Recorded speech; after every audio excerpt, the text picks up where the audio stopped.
Hello my sweet and lovely viewers, তো কেমন আছো তোমরা সবাই?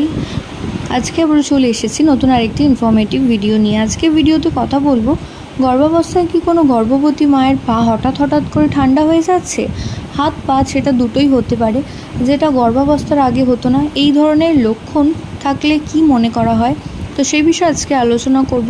অবশ্যই আলোচনার প্রথম থেকে শেষ পর্যন্ত থাকতে হলে চ্যানেলের পাশে থাকতে হবে এবং পাশে থাকা যে বেল আইকন রয়েছে সেটাও কিন্তু প্রেস করে রাখতে হবে। এতে করে ভিডিও আপলোডিংয়ের সাথে সাথে কিন্তু আপনারা নোটিফিকেশন পেতে থাকবেন।